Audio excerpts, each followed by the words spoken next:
What's going on, my Trainer Club? We have the top field research tasks going on in the month of February. We're going to check them all out right now. So with all that said, let's jump right in. Welcome back, everybody. Let me know in the comments below. Are you guys excited about some more field research switch ups in Pokemon Go? Did you have the chance to get after the Snorlax, which was last month? If you are new here, we cover this each and every month. So what we are going to do today is go over the field research tasks for the month of February to make sure that you know every single thing that's going on. For one. For two, if there's any Stardust tasks in here that have boosted Pokemon, which there are. And finally, make sure I give you my recommendations as far as which ones I would focus on. So let's start right now. We have catch 5 Pokemon, which is going to be either Pidgey, Spearow, or Doduo. The Pidgey 100% IV is going to be 291. All of them do have shinies. The reason why I like the Pidgeys is because they are 12 candies per evolve. They are great for saving for the spotlight hours that have 2 times evolve XP, saving all the Pidgeys, getting a ton of candy, and then evolving those on the day. Spearow is going to be 342 and Doduo is going to be 514. And then we have catch 7 Pokemon, which is going to be a Magikarp encounter, 117 100% IV. Obviously we have the Mega Gyarados, which is a pretty relevant Mega Water and Dark type, so it's pretty decent. Not the best in either category, but it's also a 400 candy per evolve,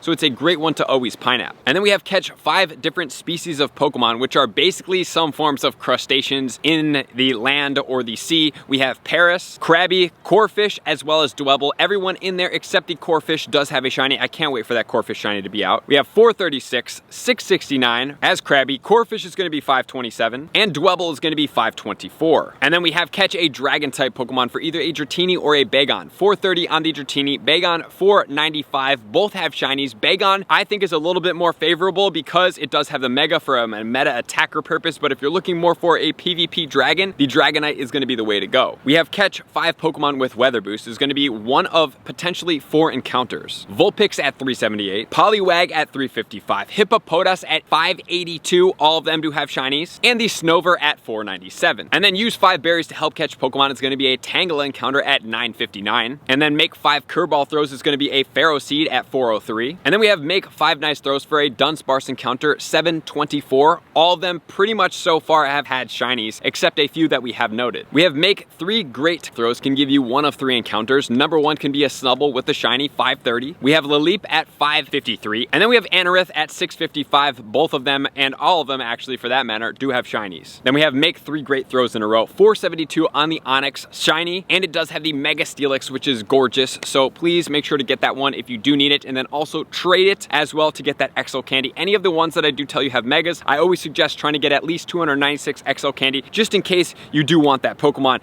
in the Mega form all the way out to level 50. And then we have make 5 curveball throws in a row is the typical Spinda, 523 100%. And then we have make 3 excellent throws in a row, which is a Gible. 477 is the 100% IV on that one. It does have a shiny, and Mega Garchomp is an absolute monster. So if you guys have missed the Gible Calm Day and you're a newer player, this task is very, very important, but also extremely rare. So you actually have to take that into a factored account. But if you do get it, just know it could be a shiny Gible. And then we have a Win a Raid, which is going to be a Skarmory, 903 100% IV with a shiny. And then we have Win a level 3 raid or higher for the Omanite, 662.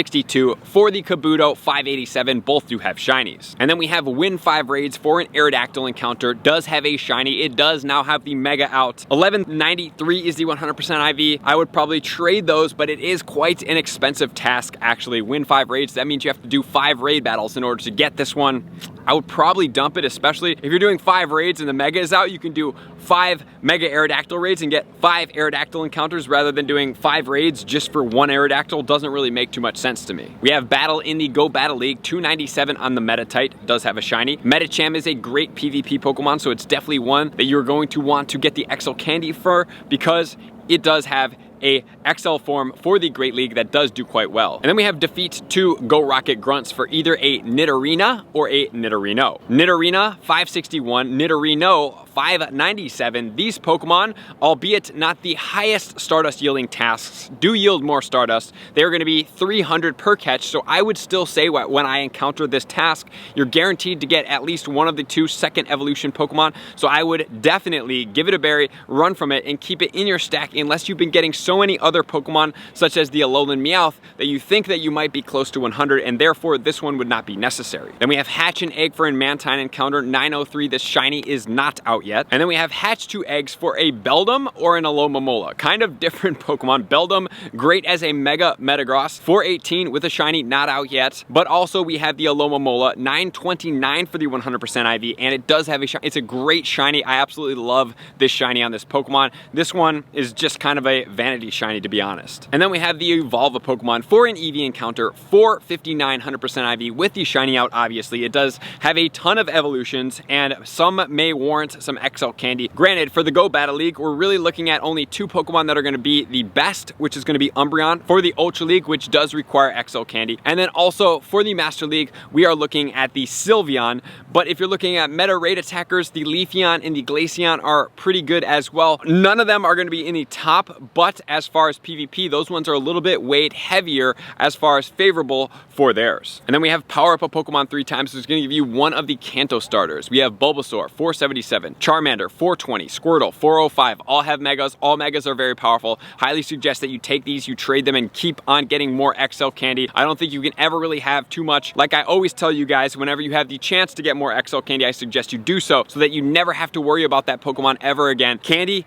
XL candy with the Pineapple, call it a day. Then we have Power Up a Pokemon 5 times, which is going to give you a Johto starter. So we do have Chikorita, 100% IV is going to be 400. We do have Cyndaquil, 420 100% IV, and then 485 on the Totodile. For this specific one, I would definitely hope that you guys are getting the Meganium, because it is going to be the best for the Go Battle League as far as all of these. And then we have Power Up a Pokemon 7 times, which is going to be one of the Hoenn starters. I am not the biggest fan of powering up a Pokemon 7 times for one of these, to be quite frank with you guys. But they all do have Megas. They are all very powerful as their Megas and could take over the Kanto Megas spots as far as their typings. We have Trico, that's going to be 451. We have Torchic, that's going to be 468. And we have Mudkip, that's going to be 483 for the 100% IVs. Then we have Earn 5 Hearts with your buddy for a Woobat encounter, 435. Does have a shiny. Earn 2 candies walking your buddy. If you guys do really need another Bunnelby encounter, you want the shiny, 237 on this one. Obviously go towards something like a Magikarp or the Pidgey to walk it to get that done a whole lot faster. Then we have Earn 3 candies walking your buddy, 926 on a Stunfisk. The Stunfisk regular does not have the shiny out. The Galarian Stunfisk is very relevant for PvP. So make sure if you do get this, trade it to get the XL candy. And then we have Trade a Pokemon, that's going to give you a Staryu encounter. 495 for the 100% IV. It does have a shiny, but that's not all, guys. This is a boosted Stardust Pokemon, 750 Stardust per catch on a star piece. It is going to give you a grand total of 1123, so that's over 3,000 Stardust on the 3 times catch Stardust, which is going to be going during the Hoppip Com Day. You want the Hoppip Com Day tips, please check them out over here, but this one is a give a berry,